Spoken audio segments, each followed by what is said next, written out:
She had amazing potential. She had the whole state behind her. She could have moved this state forward and addressed problems like rural Alaska, education, public safety. She could have solved the world's problems, but she didn't. And the reason was she never wanted the job. She wanted the campaign. She wanted the pep rally. She wanted to get elected. She didn't want to do the work. That was the problem, because being governor is work. It's managing, and she like has George no Bush experience. saying, it's hard work. Yeah, really?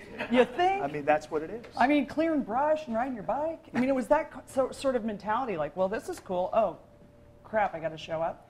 Well, you were there from the get-go with her coming in, and you were agreeing with Andrew saying, you know, that there was all this potential and all of these things going, and you must have had a lot of hopes and dreams and really feeling like you were working for someone that was going to promote the state. Well, we came into office, you know, she had made almost no commitments to any special interests, certainly wasn't in the pocket of the oil industry, you know, you name the special interest. So she didn't owe anybody in those realms anything.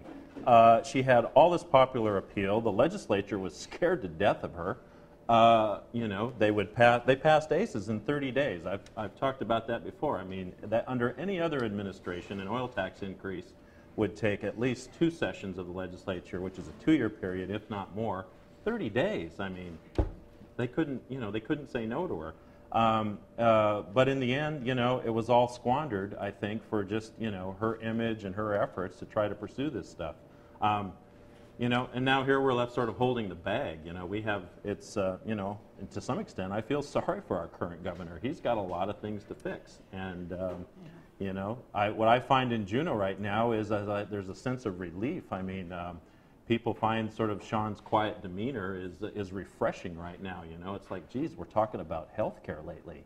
I mean, you know, isn't it nice not to be sucked into the drama? We're talking about state issues here, and that's, you know, I give him credit for that if that's what he's. Well, I almost see it as, you know, I have this friend who used to be married to this guy that beat her, and you know, drank all the time, ran around on her, and then she got a divorce, and she has this new guy that just lays on the couch and drinks beer, and she thinks he's awesome.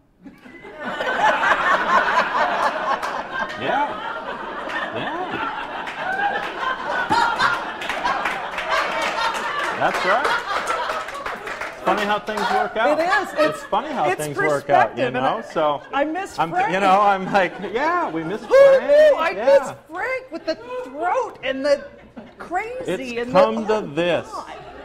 I mean, she can really create some perspective. You know, Sean Parnell. I still don't know his kids' names. I don't. You know why? Because he never says them. That's right. Oh, look! You know, you never see him do that. That's right. And to really sort of, you know, in that aspect, I can't imagine. Well, you can maybe imagine, Andrew. What do you think it was like for Sean to find out? Oh, she's quitting. She's a quitter? So soon? Really? How is that to like go in for the cleanup? I think I think probably for the first couple of days after Sean realized he was going to be governor, I think the only internal voices he heard in his head were cheering.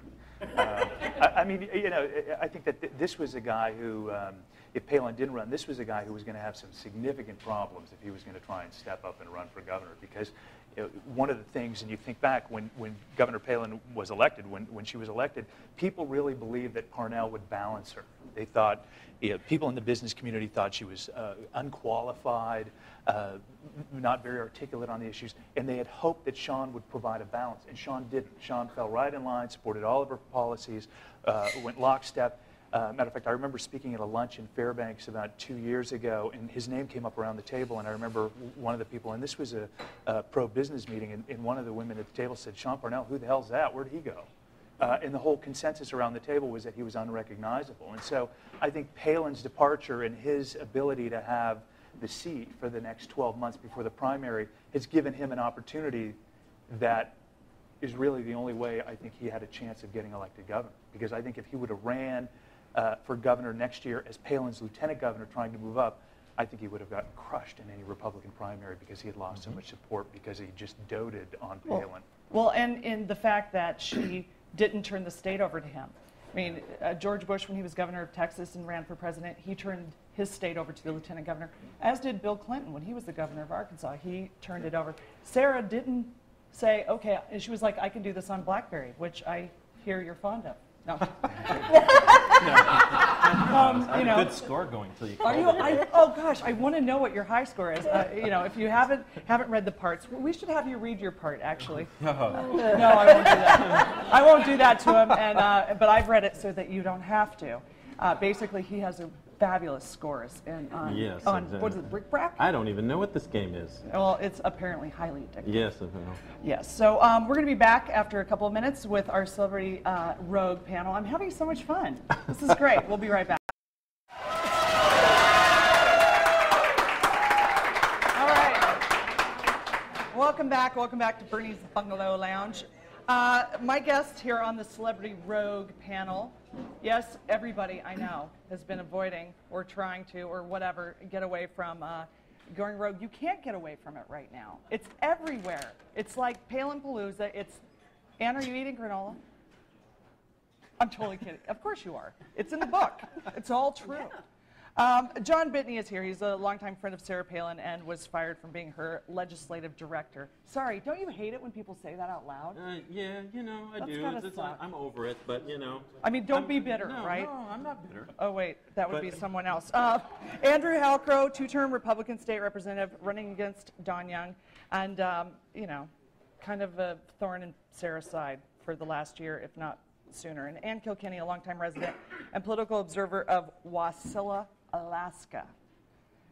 Do you get insurance with that? God, I'd need a therapist or something. So, Ann, you're just holding the book for the first time.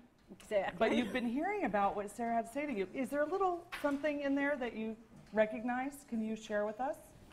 Well, I understand she called me the town crank, but I'll read this section in which she calls me the town critic.